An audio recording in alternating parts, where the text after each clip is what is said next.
کہ رسول گرامی اسلام کی خدمت میں ایک یہودی آیا مسلمان ہونے کے لیے، اور وہ مسلمان ہو گیا اسی سال وہ ذہب بصرہ و مالہ و ولدہ، اسی سال اس کی بینائی بھی ختم ہو گئی اور اس کا مال بھی جاتا رہا، مال بھی ضائع ہو گیا، اور اس کے بیٹے کی وفات ہو گئی۔ یہ یہودی جو نیا مسلمان ہوا تھا، مسلمان ہونے کے بعد اسی سال سے یہ 3 حادثات اور واقعات اس کو پیش آتے ہیں۔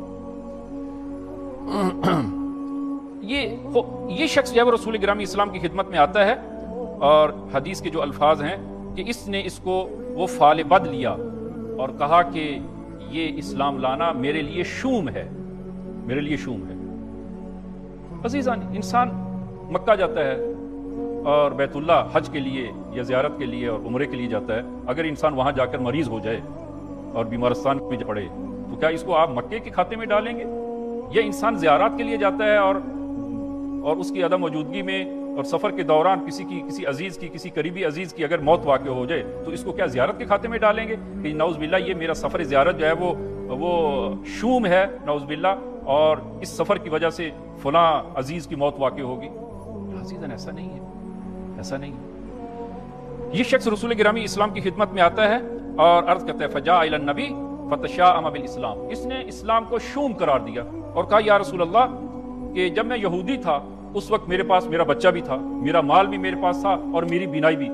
سالم تھی، اور جو ہی میں اسلام لایا ہوں یہ 3 حادثات مجھے جو ہے وہ پیش آئے ہیں۔ میرے لیے یہ اسلام شوم ہے اور میں اکالے کے لیے آیا ہوں، میں اسلام کو واپس کرنے کے لیے آیا ہوں، میرا اسلام واپس لے لیں، میں یہودی ٹھیک ہوں۔ کم از کم جو ہے یہ 3 چیزیں تو پیش نہ آتی۔ رسول گرامی اسلام نے فرمایا کہ اسلام قابل اکالہ واپس کرنے کے قابل نہیں ہے۔ اسلام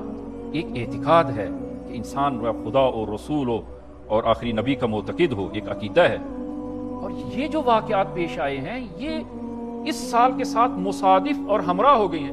اگر تم مسلمان نہ ہوتے، اگر یہودی ہی رہتے، اور اگر قرار یہ تھا اور خدا کی قضا و قدر یہی تھی کہ تمہارا بچہ فوت ہو جاتا اور مر جاتا، تمہارا مال ضائع ہو جاتا، تمہاری بینائی جاتی رہتی، تو تم اگر یہودی ہی رہتے تب بھی یہ 3 حادثات تمہیں پیش آتے۔ ایسا نہیں ہے کہ اسلام کی وجہ سے تمہیں یہ 3 حادثے پیش آئے ہیں۔ عزیزان، یہ ہے دینداری موقتی، جو خدا کی بندگی کرتا ہے علی حرفن، یعنی وقتی موقتی۔ اگر اس کے لیے دنیا مہیا ہو اطمئنہ، مطمئن ہے، اور اسلام کے گیت گائے گا اور دینداری کا اظہار کرے گا، لیکن جو ہی فَإِنْ أَصَابَتْهُ فِتْنَةٌ، اور جو ہی کوئی مصیبت پیش آتی ہے، کوئی مشکل پیش آتی ہے، اس کو اسلام کے دین کے خاتے میں ڈال دیتا ہے۔